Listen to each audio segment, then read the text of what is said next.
There is a lesson that none of us remember learning, and yet we all carry it, the silent art of deserving love. There was no class, no manual. There were only glances, gestures, sighs, and somehow, the child within you understood that affection was not a natural resource but a bargaining chip. Perhaps it was your father's stern look when you dared to disagree, or the mother's silence when she did something she disapproved of. These moments didn't seem big at the time, but they were.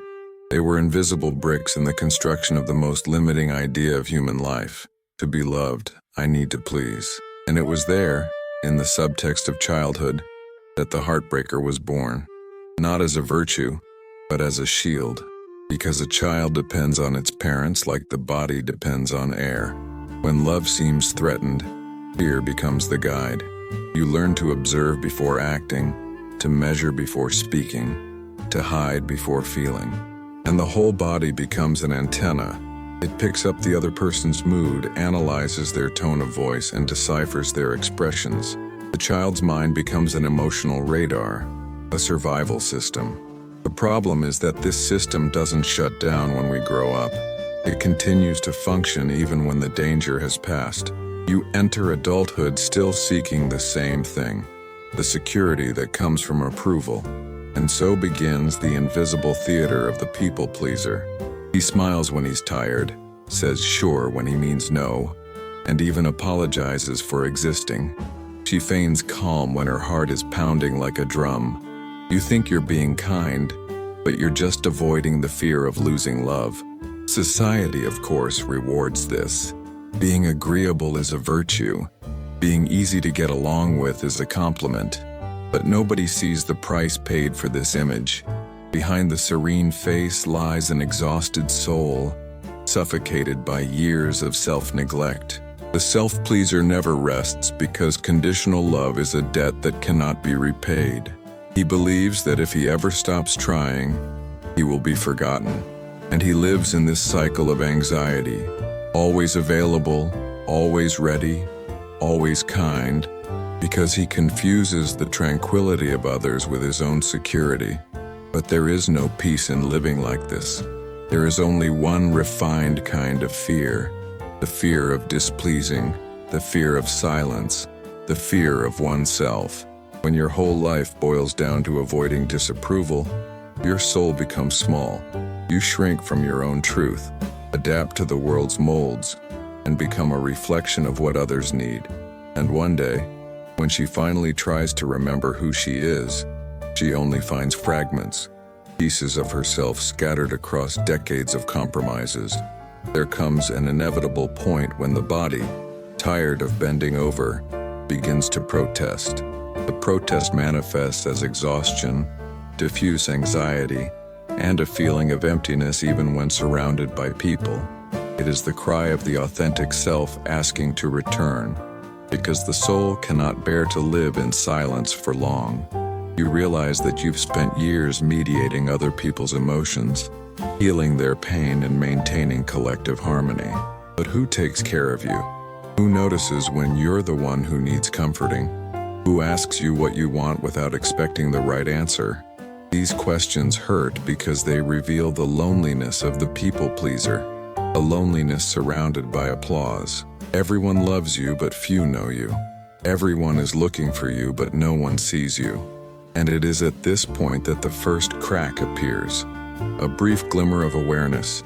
What if I didn't need to please anyone anymore? The thought is terrifying. Your body reacts as if it were committing a crime. The heart races, guilt whispers, you're being selfish. But it's just old conditioning trying to survive. The people pleaser was trained to confuse love with obedience. We were taught that sincerity is rudeness, that boundaries are ungrateful, and that saying no is disrespectful. And that's why in trying to be free, he feels guilt, the guilt of existing on his own. Healing begins when you realize that this guilt is not yours. It is inherited. It's the emotional echo of parents who also learned that love is earned through sacrifice. They too were frightened children trying to be good enough not to lose affection. And without knowing it, they taught you the same thing.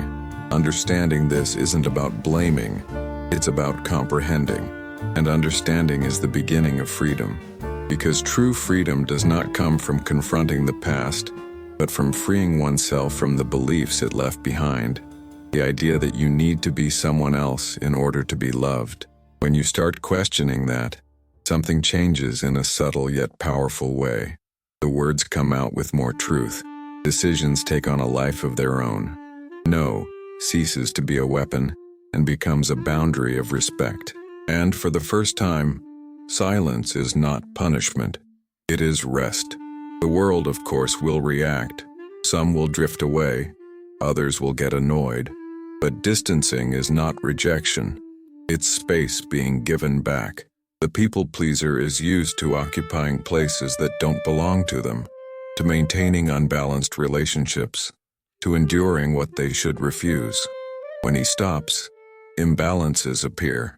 And that's when the fear tries to return. You're going to end up alone. But what the people pleaser calls solitude is, in fact, the first taste of authenticity. It is the fertile silence before rebirth. Alan Watts said that nothing is more liberating than realizing that true love is impossible while we are in disguise. Because while we dress to please, we are not loved, we are tolerated. And being tolerated is the most disguised form of rejection. Therefore, the first step to healing is simple, yet profound. Allow yourself to be disliked. Displeasing someone is the beginning of honesty, and honesty is the soil where genuine peace grows, the one that doesn't depend on anyone smiling, anyone approving, or anyone staying. At first, it will be strange. You will feel your body react, the old fear throbbing. But over time, each act of truth will be a reprogramming of your nervous system. You will begin to understand that there is no danger in being real. The comforter was a necessary role. It saved you when you were little. But now, as an adult, you can thank him and let him go.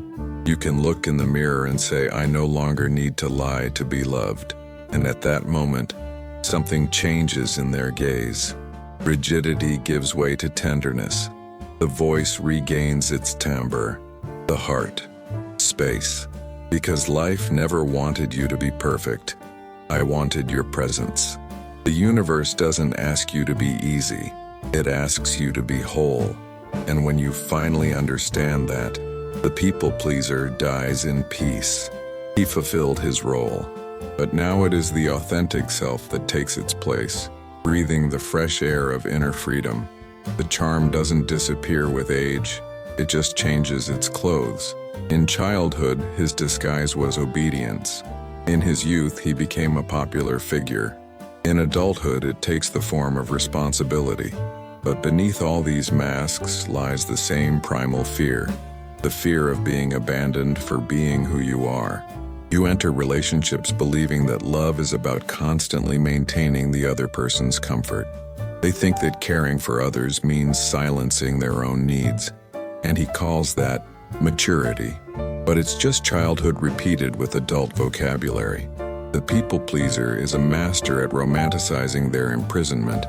He tells himself that he likes to help, that he has patience, and that he doesn't mind giving in. But deep down, there's a secret calculation. If I am good enough, I will not be left behind. This is the invisible logic that governs the lives of those who have been conditioned to please others. Love becomes a task. Work becomes penance. Friendship becomes performance. You begin to measure every gesture, every word, every silence, dreading the moment when someone will be disappointed. And ironically, the more he tries to be perfect, the further he gets from being loved. Because true love is not born from perfection, but from vulnerability. But the people pleaser fears vulnerability as much as they fear fire.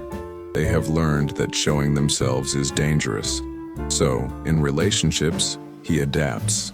If the other person likes peace, they become calm. If the other person likes intensity, they will fake passion. If the other person is cold, he becomes even warmer, trying to melt the ice with dedication. And so it loses its shape, dissolving into the expectations of others. At work, the pattern repeats itself. The employee who pleases is the model employee, punctual, productive, and helpful. Never say no, even when your body is begging for rest. Take on multiple roles, save projects, and carry entire teams on their shoulders. And when it finally collapses, it feels guilty. Guilty for not having been able to hold up the world. He confuses exhaustion with merit and self-neglect with ethics. But the body doesn't lie. Chronic pain, constant anxiety, insomnia disguised as a creative mind, all of this is the nervous system trying to remind the self-pleaser that living like this isn't living. It's surviving in slow motion. The saddest thing is that the more he gives of himself, the less people notice him. What should generate gratitude generates habit. Others get used to your yes and stop perceiving it as a choice.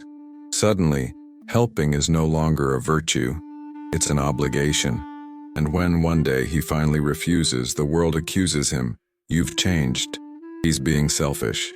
That's not how it was. And indeed, he changed. But what the world calls selfishness, the soul calls birth. This is the most delicate moment in the healing process. When you begin to choose yourself and others interpret it as betrayal. This is where many back down, because the guilt is old, inherited, familial. The people pleaser returns to their old role not out of weakness but out of longing for the illusion of security. The feeling of pleasing is comforting because it feels like love, and the body hasn't yet learned the difference. But we must endure this journey, because freedom doesn't arrive dressed in peace. It arrives dressed in discomfort. The first no you say echoes like thunder inside your chest. The first time you express anger or sadness, the old fear awakens. They will abandon me. But no one abandons him. It's just that those who never truly loved him are revealed. The cure for the self-pleaser is, first and foremost, a process of re-educating the body. The mind may understand the theory, but the nervous system still acts like a child in danger. Therefore, every small act of authenticity is also a physiological exercise. When you say no, and the world doesn't fall apart, the body learns. When someone gets angry and you remain calm, your body registers, "I am safe." When you cry without apologizing, your body understands, "I can feel and still be loved." This is true spiritual training, reprogramming the body to recognize that security comes from truth, not submission. Alan Watts said that freedom is not an achievement, but a memory. And that's exactly it. The person who pleases doesn't need to become something new. Just remember who they were before the fear. You begin to notice that love, when it's real, doesn't demand performance. True love embraces imperfections. He doesn't want your forced smile. He wants your whole face even when you're tired. He wants the sound of your voice, even when it's trembling. They want your presence, not your usefulness. And then, little by little, you realize that your sensitivity, the same sensitivity you used to predict other people's moods, can serve a different purpose. It stops being surveillance and becomes genuine empathy. It stops being fear and becomes compassion. It ceases to be a tool for control and becomes a channel for connection. The healed pleaser remains kind, but now his kindness has roots. He helps because he wants to, not because he's afraid. He listens because he loves, not because he needs to be loved. He gives himself without dissolving, and the world begins to react in a different way. Relationships become deeper, even if less numerous. Some people drift away, those who only loved convenience, but those that remain whole. Authenticity filters through, and what remains, though smaller, is more true. In the midst of this process, you discover something that seems simple, but changes everything. Peace does not come from avoiding conflict, but from ceasing to avoid oneself. A person who spends their life trying not to bother others is like a river trying not to make waves. But water was born to move, and when she finally allows herself to flow, the landscape changes. You begin to perceive the power of silence not as punishment, but as sacred space, the silence where you hear your own voice, a voice that perhaps has been muffled since childhood. At first, this voice is timid, hesitant, almost strange, but with time, it grows, becomes firm, deep, insurmountable. It is the voice of the authentic self, the one that has remained hidden beneath layers of good manners. Gradually, the inner world reorganizes itself. Guilt dissolves into understanding. The need to please transforms into a desire to share. You stop seeking acceptance and start offering presence. And then true compassion emerges, the kind that doesn't demand reciprocity, because those who have learned to choose themselves understand that others also need to choose themselves. And paradoxically, it is this freedom that brings people closer. When you allow yourself to be whole, you give permission for others to be whole as well. Relationships based on authenticity aren't always easy, but they are alive. There will be disagreements, silences, distances, and that's okay. Because true love doesn't depend on constant harmony, but on constant truth. The people pleaser, in the end, begins to disappear not through denial, but through natural dissolution. He fulfilled his role, but now there is maturity. Now there is awareness. Now there is love that doesn't need performance. And in this silent transition, humanity finally breathes. The air flows gently, the body relaxes, the heart slows down, and you realize, with serene astonishment, that what you always sought outside was inside all along. The peace that the people-pleaser sought in the eyes of others was waiting for him in the mirror. The security he sought in promises was hidden in his own presence. And the love he was trying to win was there, dormant, ready to be remembered.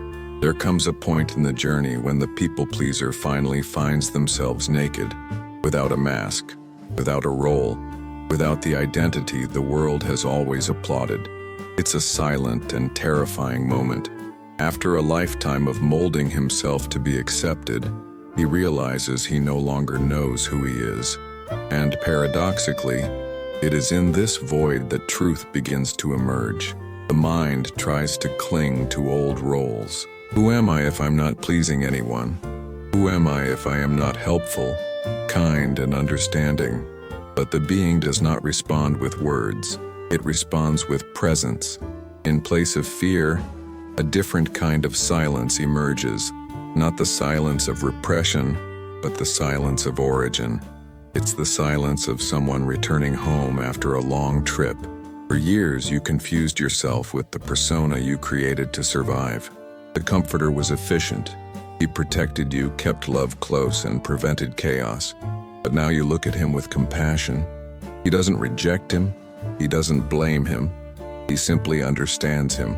He was the child trying to decipher the mystery of love. This understanding is the first step towards healing. It's not about destroying the agreeable, but about integrating it. Tell him, "Thank you for keeping me alive, but now I can take care of us in a different way." When you do that, something changes in the internal atmosphere. The rigidity breaks down. The need to justify oneself diminishes. You begin to realize that authenticity isn't an attitude, it's a state of rest. Being authentic is not the same as being rebellious or courageous. It's simply about not being tired of pretending. It's being able to breathe without asking permission. But the world isn't used to whole people. He prefers the ones that fit snugly, the ones that soften their edges so as not to cause discomfort. Therefore, living authentically is, inevitably, an act of spiritual disobedience. You will learn to say no without anger and yes without fear. You will learn that true love can withstand limits. You will learn that rejection by others is not the end, but the natural selection of relationships. In the early days, there will be loneliness. The people-pleaser fostered relationships based on convenience. When they leave, many of those relationships break down. But this solitude is not punishment, It is the space where something new begins to sprout. It is during this interval that you rediscover your center. You sit in silence and realize something almost forgotten. There is life within you, a life that breathes without needing to please anyone, a life that finds pleasure in existing, even when it is not being observed. It's interesting to realize how simple true peace is. She doesn't demand that you solve anything, only that you stop resisting. The people pleaser lived in a constant state of war, trying to anticipate criticism, predict rejection, and maintain appearances. But the soul doesn't want control, it wants fluidity. She wants space to be herself. Over time, the energy that was previously spent on anxiety transforms into presence. You begin to walk more slowly, to listen more deeply, to realize that the world is not a court of law, but a mirror. Everything you find outside is merely a reflection of what you have finally learned to recognize within. And then comes the second stage of reconstruction, redefining love. Throughout your life, you believed that love was synonymous with comfort. But true love isn't always comfortable. It's true. And the truth sometimes confronts, demands, exposes. She destroys what is false, but only so that what is authentic can flourish. Loving someone, therefore, is not about submitting. It's about allowing yourself to exist alongside them. It's about being able to be whole without fear of pushing away. It's about being able to disagree without losing the connection. It's about being able to say no and still feel worthy of love. The people pleaser confused peace with the absence of conflict. But true peace is the ability to remain present even in the midst of conflict. It's knowing that the discomfort of the moment isn't the end of love. It's just life's movement asking for space.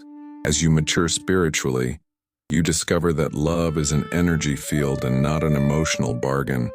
It's not, I please you and you love me. It's, I exist completely and I allow you to exist as well. This is the purest form of love, the kind that liberates instead of imprisoning. In relationships, this changes everything. You stop seeking approval and start seeking connection. Stop trying to be ideal and start being real. And in this process, the other person is also transformed. Because authenticity is contagious. When someone allows themselves to be true to themselves, they create space for others to be true to themselves as well. Gradually, what was once fear becomes strength. You discover that the discomfort you felt when setting limits was in fact the birth of self-confidence. You'll discover that the silence after a no is lighter than the weight of a yes that hurts you. He discovers that being true to himself is the most loving act he can offer the world. Because the world doesn't need more nice people. It needs genuine people. Pleasant colors keep the surface calm. True tides change. You begin to realize that there is immense beauty in disappointing the right expectations, the ones that kept you trapped. By breaking those chains, you don't become cold, you become free. And freedom, for those who have lived in emotional captivity, is an almost divine feeling. But there is something even deeper, reconciliation with one's own past. The child who learned to please still lives inside you. It doesn't need to be denied. It needs to be welcomed. Each time you choose yourself, it's as if you're saying to her, "Now I protect you." And this phrase cures decades of fear. Over time, you begin to understand the role of pain. She was the sign that called you back. Without the discomfort, you would have remained asleep in the role of savior. The pain was the wake-up call for the soul. She didn't come to punish you. She came to set you free. And so, slowly, you rebuild yourself. There is no endpoint, no cured diploma. It's just layers being peeled away, masks falling, truths being revealed. Each day brings a new invitation. Are you willing to be real today? Being real is the highest form of spirituality, because only in truth can life flow without resistance. And when you align yourself with that current, you realize that existence never demanded that you be perfect, only present. You look back and understand The parents did what they could. They were also people pleasers in a world that rewards obedience and fears freedom. They also learned to suppress their desires so as not to lose love, and in some way you are their continuation, but also a chance to do things differently. Healing, therefore, is transgenerational. When you break the cycle, you heal the past and plant a new future. When you choose to love without fear, you are teaching life a new way to express itself, and that is true redemption. Not to take revenge on pain, but to transform it into awareness. You become a turning point in the human fabric, the place where the old pattern of obedience dissolves into presence. And in that instant, the universe breathes through you, because the purpose of existence has never been to please. It was to expand. And all expansion begins when the soul stops asking permission to be.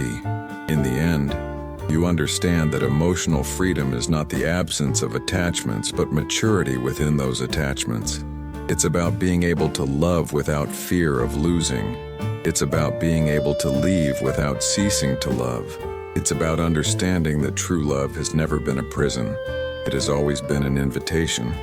And when you finally accept that invitation, the invitation pleaser transforms into something new, a complete human being, conscious, compassionate, who loves out of abundance and not out of need.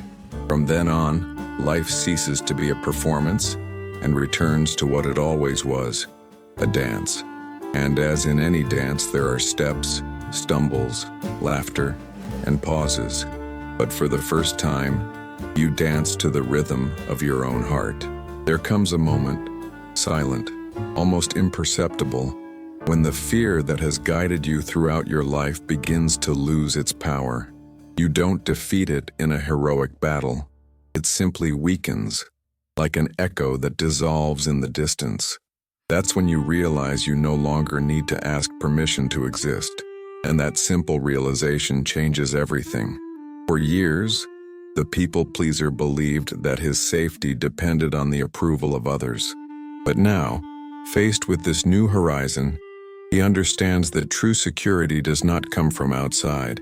It stems from coherence, the alignment between what one feels, what one thinks, and what one does. When these 3 points converge, humankind becomes invincible, not because it dominates the world, but because it no longer needs to dominate it.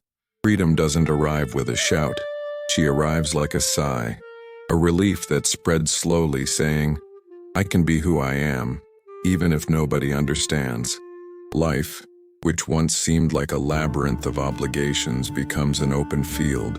You begin to move without the compulsion to please, and each step reveals new landscapes. Discover that there is a sweetness in detachment, the lightness of not needing to be perfect, the joy of simply being enough. At this point in the journey, something is reversed. What used to be effort is now second nature. What was once fear is now compassion. You look at people and realize everyone is trying to deserve love in some way. Every criticism, every cold gesture, every act of arrogance, it's all fear in disguise. And instead of reacting, you understand. Instead of pleasing, you welcome. Not to sacrifice oneself, but because one recognizes the pain in the other and no longer needs to run away from it. This is where spirituality becomes a living practice, because spirituality is not an escape from the world, but reconciliation with it. It's about understanding that duality, pleasure and pain, acceptance and rejection, encounter and loss, is not a mistake, it's rhythm. And whoever dances to this rhythm in peace is free. Alan Watts said that life is a game you play alone. Ultimately, it was always just you and yourself. Parents, partners, friends, they were all mirrors, showing parts of themselves that weren't ready to be seen yet.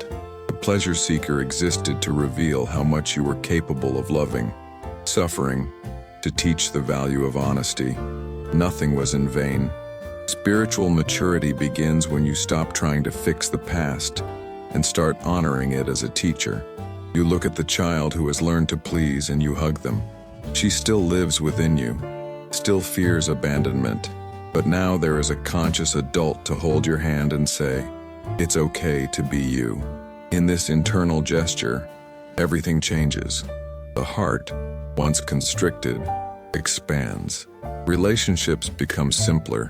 You stop searching for the extraordinary and begin to see the sacred in the ordinary, in hot coffee, in the passing breeze, in the silence between two sentences. Life ceases to be a stage and becomes a temple. The freedom to be does not mean the absence of challenges. It means the absence of resistance. You will still feel pain. You will still face losses. You will still have days when the old pattern tries to return. But now, instead of reacting, you observe. And in observation, conditioning loses its power. The people pleaser tries to whisper, "They're going to reject you." And you reply, "Maybe, and even so, I'll stay." It is in this "I'll stay" that liberation resides. To be present even when the world doesn't validate you. To remain whole, even when love doesn't come in the expected form. To remain true to oneself, even when everything seems to invite escape. This is emotional maturity, the point at which the soul learns to rest within itself. Over time, you realize that relationships based on truth are less numerous, but infinitely more beautiful. You stop collecting people and start cultivating presence. There is no longer any need to convince anyone of your worth. Life ceases to be a negotiation and becomes a dialogue. And in this dialogue, each encounter is a luminous mirror, not a survival contract. Compassion flourishes because there is no longer any guilt. You understand that loving another person doesn't require carrying their burden. Listening doesn't mean fixing. Helping doesn't mean disappearing. You offer the best of yourself without emptying yourself. And the more whole you are, the purer the love you give. There is a new serenity in this way of being. Expectations decrease. Curiosity increases. You begin to see the world through the eyes of a child. Not a wounded child, but an awakened child. One who plays because they exist, not because they need to be accepted. This regained innocence is the reward of the journey. It's not ignorance, it's wisdom that has become light. And then at some point you realize something almost comical. You've spent your life trying to control other people's opinions, and now you discover that no one was ever really thinking about you. Each one was trapped in their own mirror, also trying to please someone else. When you understand this, the guilt disappears. All of humanity reveals itself as a grand theater of fears, and you smile, not with irony, but with tenderness. Everyone is trying to get back home just like you. In that silent laughter there is light, because becoming enlightened doesn't mean ceasing to be human. It means ceasing to run away from one's own humanity. It's about accepting the paradox of being fragile and infinite at the same time. It's knowing that love isn't earned, it's only allowed. You start living without masks, and the world responds differently.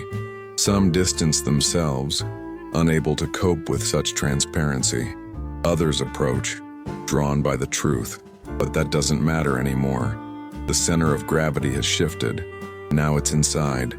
You can walk alone for a while, but you'll never feel lonely again. Because loneliness, seen up close, is merely the echo of one's own presence.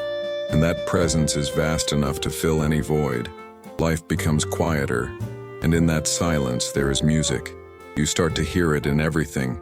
In the wind, in voices, even in the noises of the city.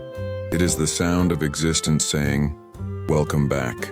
The people pleaser was necessary, but it's not anymore. He fulfilled his mission and can rest. Now, the authentic being truly lives. The one who doesn't please but inspires. Who doesn't bow down but inclines with respect. Who doesn't seek approval but offers presence. And when someone loves you, you no longer doubt. Because she knows that the love she receives is a reflection of the love she has learned to nurture within herself. You no longer depend on external guarantees, because it has become your own home. Ultimately, that's what freedom is. To be at home within oneself, at peace with one's own silence. in harmony with the unpredictable flow of life. Alan Watts said that life doesn't need meaning because it is meaning itself, and it is this understanding that concludes the journey of the people pleaser. You no longer need to justify your existence. Just live it. Being is enough. Being is the answer. To be is to be free. And when the soul understands this, the cycle closes. The injured child rests. The adult smiles. And the entire universe through you celebrates the simple miracle of being alive. You haven't become a new person. It simply reminded him of who he always was, before the fear, before the rules, before the blame. And this return, silent, profound, undeniable, is the true awakening. After crossing the desert of guilt and fear, the awakened being begins to inhabit a new territory, that of tranquility, which needs no witnesses. It is a space where loneliness ceases to be absence and becomes a home, where silence no longer hurts, it heals, where being genuine is easier than trying to please others. The people pleaser, who once lived to be needed, now discovers the pleasure of simply being. There is no longer an urgency to prove one's worth nor a hunger for recognition. The heart grows still, and in that silence, a new form of love is born, a love that doesn't depend on another, because it flows naturally from within. Freedom does not make him indifferent. On the contrary, it makes him more sensitive. But now sensitivity is not fear, it is presence. You feel more but suffer less, because you've learned not to confuse emotion with threat. Life continues to fluctuate, as it always has, but you no longer fight against the movement. When something hurts, you notice it. When something captivates you, you notice it too. And in that simple act of observing, the reacting self dissolves, giving way to the contemplating consciousness. Alan Watts said that true wisdom is born when we stop trying to control the river and learn to float. To be free is this: to let life guide you without losing yourself in it. It's about trusting that there is a higher intelligence at work, even when personal plans fail. The people pleaser believed that love was the result of effort. Now you understand that love is the very natural state of being when one is at peace. And when that peace settles in, everything that was once a chore becomes a celebration. Caring, speaking, listening, working, everything becomes an extension of consciousness. At this stage, relationships take on a new quality. You no longer seek people to complete you, but to share completeness with. The bond is born not from need, but from choice. You don't need them to understand you, just to respect you. And interestingly, the more authentic you become, the more the right people approach you. There is an invisible order guiding these encounters, not a predetermined destiny, but a resonance. When you vibrate in truth, you attract those who also seek what is real. These connections are less noisy, but much more vibrant. These are bonds that require no effort, because effort is the opposite of love. Daily life is also changing. Work ceases to be merely an obligation. It becomes an expression. You realize that any action performed with presence is sacred. Making coffee, answering emails, taking a walk. Everything is meditation when there is awareness. Time ceases to be the enemy and becomes the master again. Each moment reveals itself as a portal. The past loses its power to wound and the future loses its power to threaten. The only real time is now, and in the now, there is nothing to please. At this point, the ego tries to return, disguised as spiritual pride. He whispers, "Look how evolved you are." But the awakened being smiles, because he has already understood that pride is just fear, disguised as victory. No one can beat life. There are only those who reconcile with her. And reconciliation is the key word for this stage.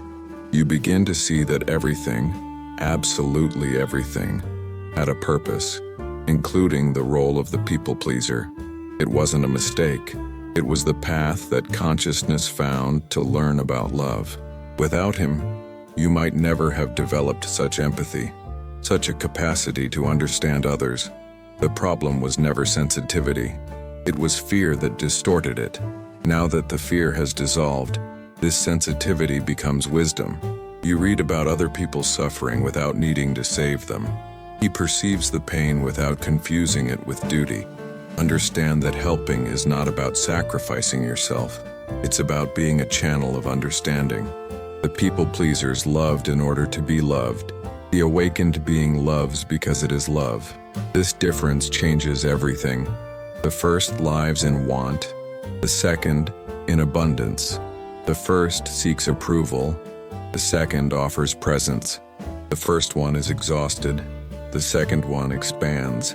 And in this expansion, compassion becomes natural.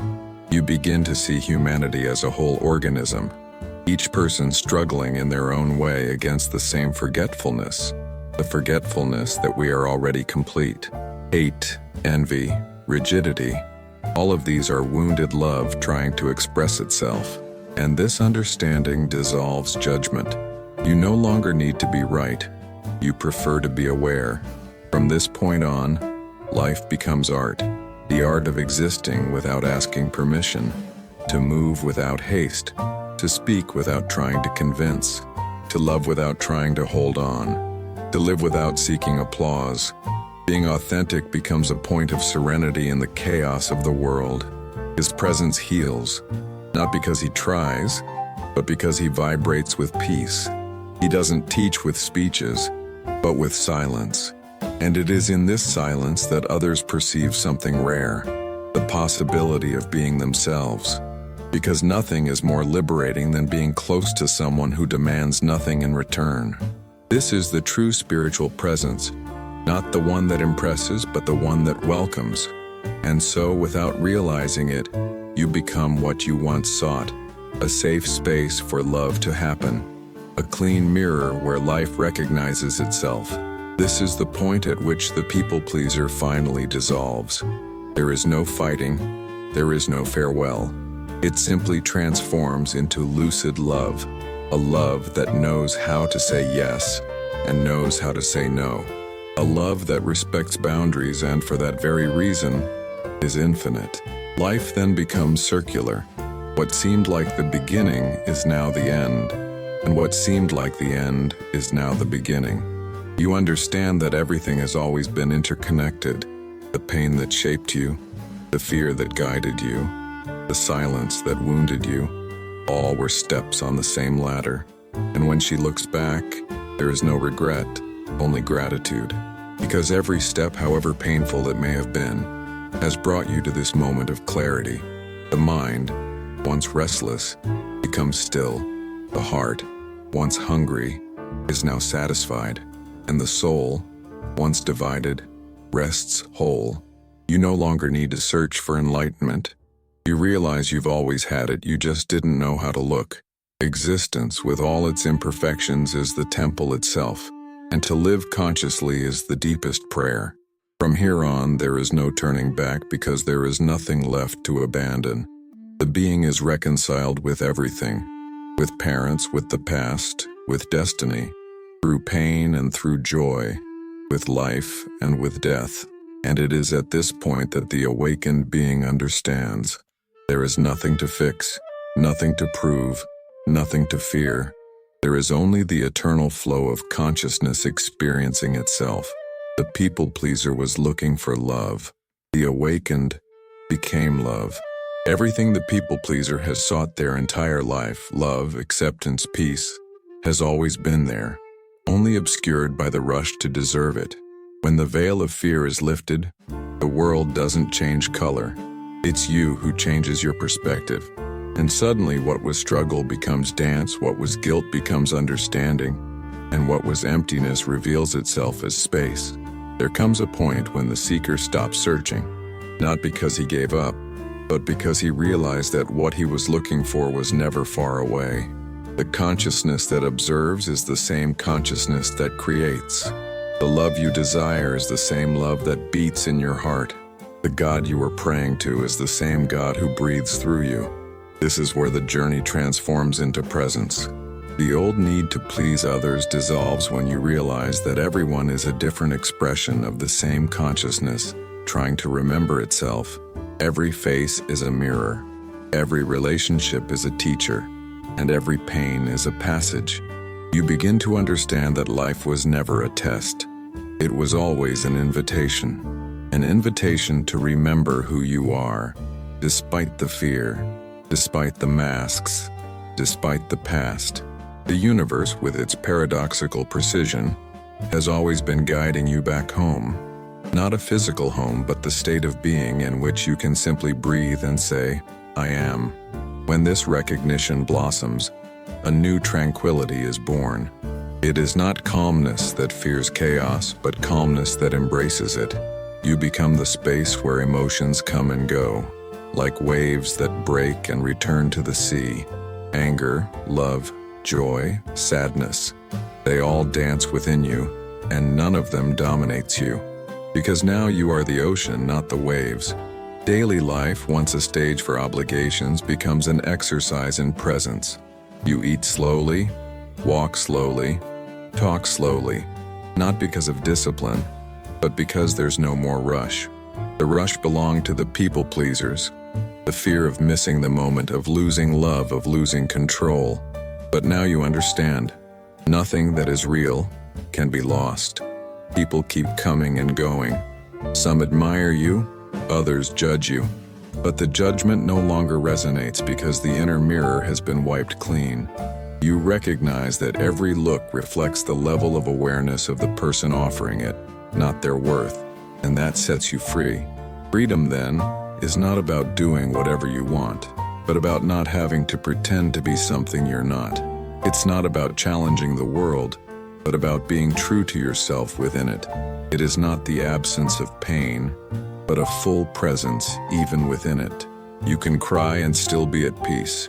You can feel anger and still love. You can be alone and still feel complete. Because authenticity excludes nothing. It embraces everything. In this state, love returns to what it always was, the natural pulse of existence. You don't love someone because of something. Love because it's impossible not to love when you're awake. Love ceases to be a relationship and becomes an atmosphere. It is the air that surrounds everything. And within this atmosphere, compassion expands. You begin to realize that even those who hurt you were merely asleep, reacting to the fear that also imprisoned them. Anger gives way to tenderness. Forgiveness ceases to be a moral struggle and becomes a clear vision. No one did anything against you. Everyone was simply trying to find peace, just as you were doing. The mind that once judged now contemplates. The heart that once begged now overflows. And the soul that once searched now rests. Alan Watts said that, "What we seek is the seeker himself." You went through the entire loop only to discover that you never left the center. Life was the meditation you didn't realize you were doing. Work was the mantra. Suffering was the bell that called you back to the present moment. When this understanding sets in, a new lightness emerges, almost a silent joy. Nothing else needs fixing. Nothing else needs to be guaranteed. Everything is allowed to be what it is. You become friends with impermanence. Death no longer frightens us because we understand that nothing truly dies. Everything merely changes form. Even the person who tries so hard to survive dissolves without pain, returning to the same silence from whence he came. And in that silence, the being breathes for the first time without fear. Life, once a testing ground, reveals itself as art. Suffering, like brush strokes of shadow that contrast with the light. The losses, like pauses between notes, make the music comprehensible. You begin to realize that nothing is random, that chaos is merely order in disguise, and that love, in its purest expression, is acceptance. Being becomes the most sacred verb. There are no more spiritual goals nor identities to protect. You just live, and that's enough. Silence returns as home. But this time, it's not the silence of repression. It is the fertile silence of presence, the same silence that precedes creation, the same silence that sustains the universe. And when you rest in that silence, you realize that it is not empty. It is formless fullness. The people pleasers were seeking security. The awakened one discovered infinity. And in this infinity, there are no parents to please, no expectations to fulfill, and no wounds to hide. There is only the now, vast, luminous, eternal. You finally understand that there is no separation between the human and the divine. That pain is also an expression of the sacred. May every breath be a prayer and every encounter a reflection of God. The child who feared abandonment now understands that they were never alone. The soul that once begged for love now realizes that it was always the source. And the heart that once shrank with fear now beats with the strength of one who belongs to life. Authenticity in the end is the return to unity. It is when the self and the world cease to be opposites, when love is no longer a feeling, but a state of being, when humanity finally remembers, I never needed to be anything other than myself. And in that instant, without fireworks, without angels, without revelations, the awakening happens. There are no applause, no witnesses, just a profound silence. A silence that is not empty, but the sound of the universe breathing through you. You smile, not because you won, but because you understood. Life didn't have to be perfect. It just needed to be lived truthfully. And that's how the pleaser's journey ends. Not with noise, but with stillness. Not with promises, but with presence. Not through conquest, but through surrender. Because the moment you stop trying to be loved, you become love itself. Nothing more to prove, nothing left to hide, nothing more to fear. The cycle closes and the being returns to the simplicity of existence. Life at last can flow freely, just as I always wanted.